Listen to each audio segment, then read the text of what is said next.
little funny at times. It could have different interpretations depending on the scenario. When you hear the phrase, "That's a great design," would you know exactly what your interlocutor meant by that? It could mean aesthetics, functions, or even both. To give a much deeper meaning to the word design, let's put it this way. Design is about giving meaning to something. It is all about creating an everlasting experience. Design is something more than aesthetics, and most certainly it has many notches above the planning function. That is exactly why the concept of design transcends a single discipline. It can be applied to web, mobile, software, fashion, industrial, interior, and everything else. In the world where anything could be built, it is a matter of understanding whether it really should be built. That is design.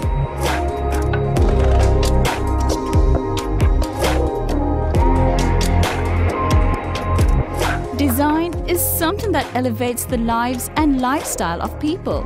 Design changes what is into what ought to be. Design is the way to build a better and beautiful world. However, what we need to keep in mind is the fact that everything is designed, but few things are designed well. Design is so simple, and that's what makes it so complicated.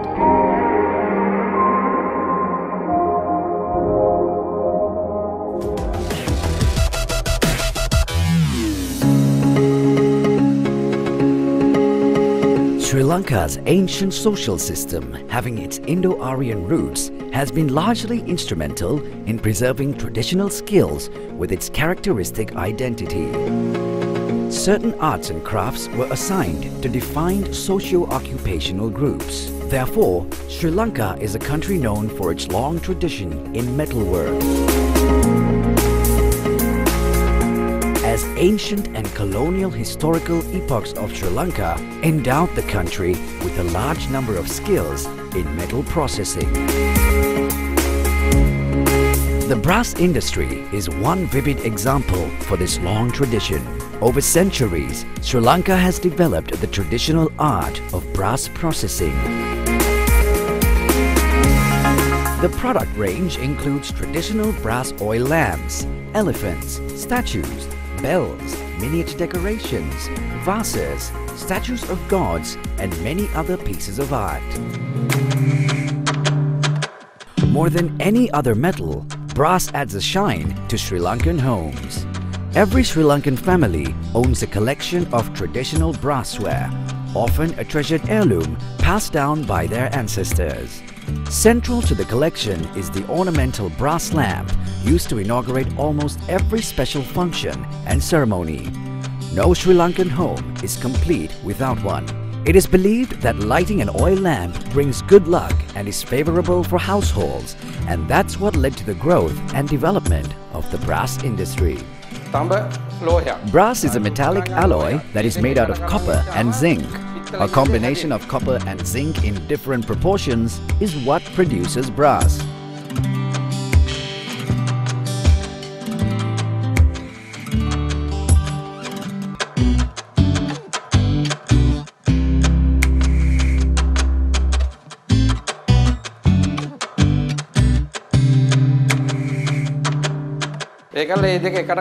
We take copper and zinc and combine the two metallic compounds together and put it in the crucible, which is commonly known as kovar. The metals are then heated for approximately 4 hours to get molten brass.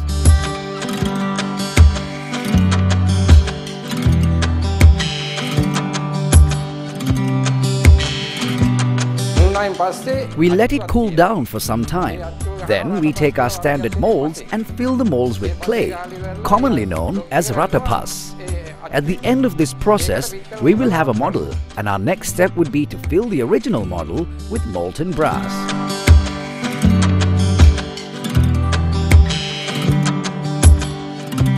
Once the molten brass is solidified, we remove the pieces from the mold and segregate the good and the bad quality outputs. Then we put the pieces of good quality in the lathe machine where cutting and polishing takes place.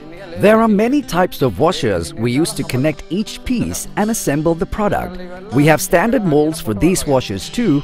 Once we have assembled the final product, we put it in the machine to add final touches. This is the most commonly used process in manufacturing brassware.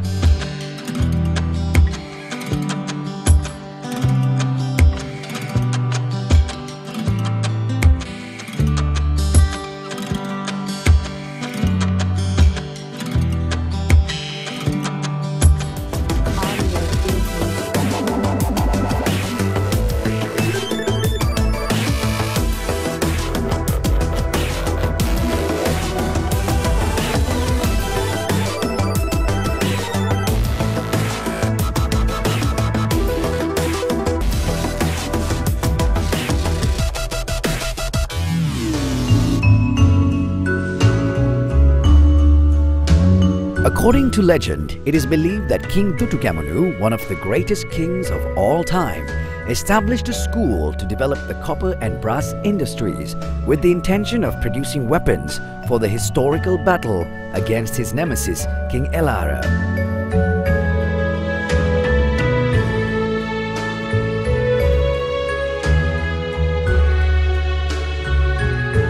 Sooner or later, ornamental brassware began to make an appearance in the country, and this tradition has not been lost to this day.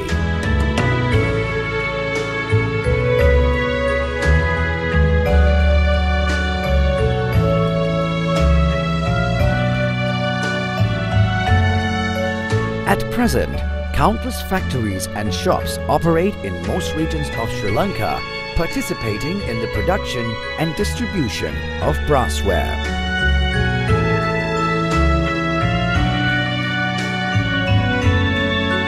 We do miniature oil lamps. There's an oil lamp which can be hung, and we call it the baby oil lamp. We have 10 to 12 different sizes of oil lamps, starting from the baby oil lamp to ones that are at least 3.5 feet tall.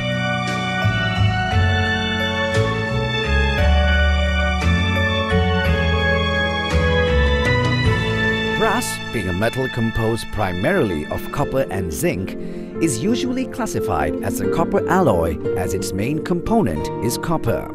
The color of brass varies from a dark reddish brown to a light silvery yellow depending on the amount of zinc present in the composition. The more zinc, the lighter the color becomes.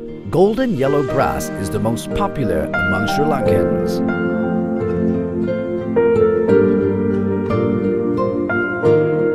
Brass products in Sri Lanka are produced using two main techniques, forging and casting. Forging is a manufacturing process involving the shaping of metal using localized compressive forces, and these forces are often delivered with a hammer. However, the casting method or the lost wax casting method is the most commonly used method when it comes to the local brassware industry.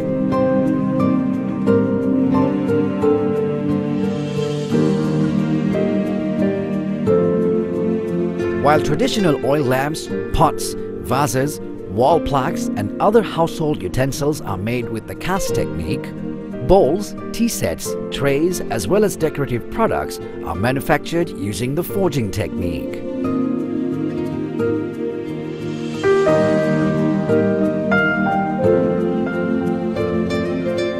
Although the lost wax method requires a lot of manpower and consumes time, artisans prefer this method as it produces exceptionally fine detail as well as quality outputs. For these master artisans, work is more than a trade as they often view it as a part of their spiritual practice. Local artisans make sure that the crucible, referred to as kova in Sinhala, is placed on the surface at an auspicious time. They even make vows to the gods, usually the god of craftsmen, god Vishwakarma, seeking for his blessings prior to the production. If the production is successful, they usually make a brass offering to the god.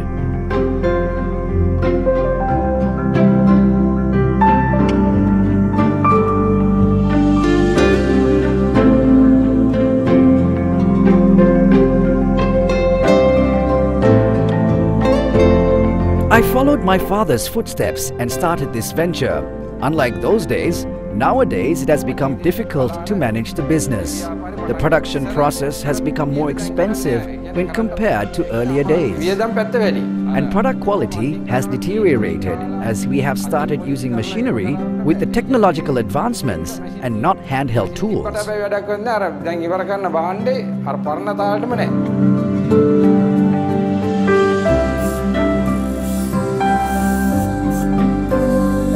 Straight out of the mold, the molded pieces are then combined together with wire, followed by the welding process, which coalesces and joins the pieces together.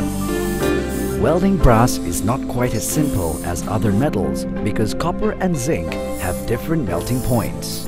Once the pieces are welded together, the assembled product needs to be given the desired shine.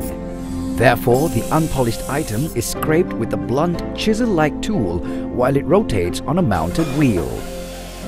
A master craftsman has the ability to complete this process in less than 5 minutes. When the shining process is completed, it is then moved to the next stage, which is polishing. The item is once again scraped against a vibrating wheel to reveal a golden glossy surface. Different wheels are used to attain different finishes. These traditional and modern methods of decorating and engraving on products made of brass enhance the attractiveness and value of products. Decorating does not come easy. It requires a lot of practice and patience. The artisans need to undergo an extensive learning process prior to commencing work as a craftsman. Villagers were known to have met the brassware needs of the Dutch during their occupation of Sri Lanka in the 17th century. The brass craftsmanship has been passed down from generation to generation within the same families and has been a family trade since its inception. In modern times, craft associations and government institutions have boosted the brass industry by means of introducing modern designs and quality control. The artisans have perfected the craft of brassware over the years, and they have been able to come up with new and improved designs when compared to the ones that were found in ancient Sri Lanka.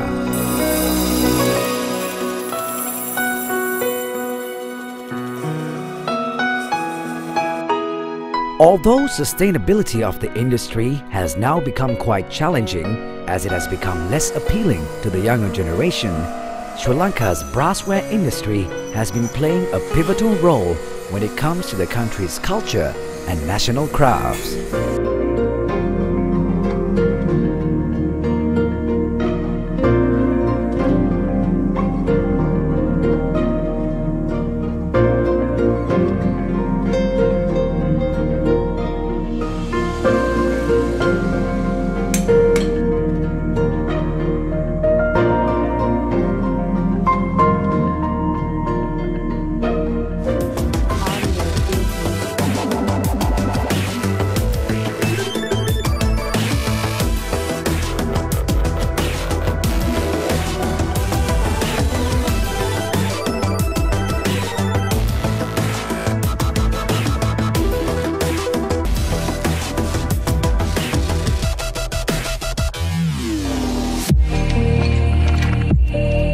Although concentrated in the Central Hills, today the brass industry is widespread throughout the country. A countless number of villages like Pilimathalava and Gadaladhania along the Kendi-Colombo main road are proud of the processing of brass products of the highest class and quality.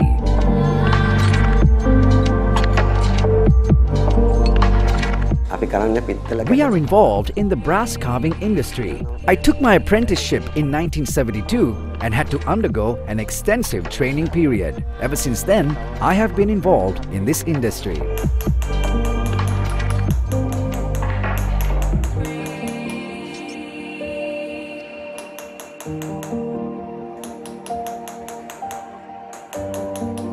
I got inspired by the wooden carvings in Ambekhe. There was a time I lived in Ambekhe. During that time, I often visited the place to study and observe the carvings to get an inspiration for my work. I have books pertaining to arts and crafts too. For example, no matter what we carve, even if we are carving a lion, a swan, or even an elephant, we should draw the same thing in 18 different ways and show it to our teacher before we start working on the brassware. I studied and learned this art for 3 years.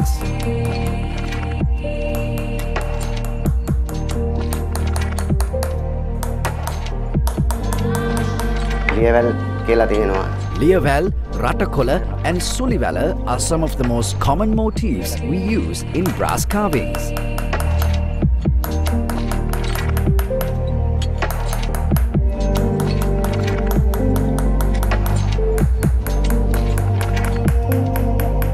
Let's say we are to carve and create a lotus flower similar to this.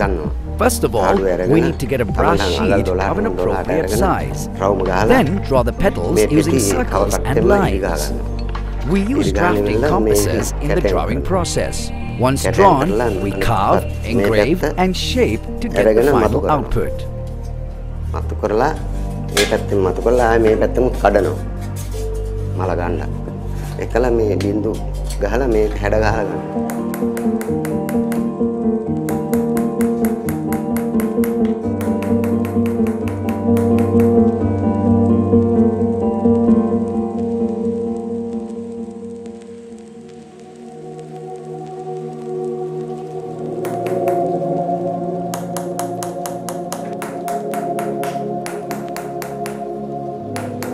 Even if we are to carve a Makaratorana of this nature, we should have an original model.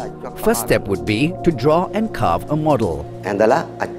Then we can lay the brass sheets on model to get the duplicates drawn. Once it is drawn, we can follow the usual carving and engraving process. The choice of brassware available today is wide and varied and includes oil lamps, trays, jewelry boxes, bowls, beetle holders and even bottle openers. To make these products even more attractive, local artisans engrave the brassware with natural style motifs such as flowers, leaves, fruits and even scenery. Most designs on brass and brass surfaces are not planned well in advance, but are made spontaneously with clever fingers and creative mind. Brassware, often thought as excellent souvenirs and home furnishings, add notes of glamour, significance and wealth to any interior.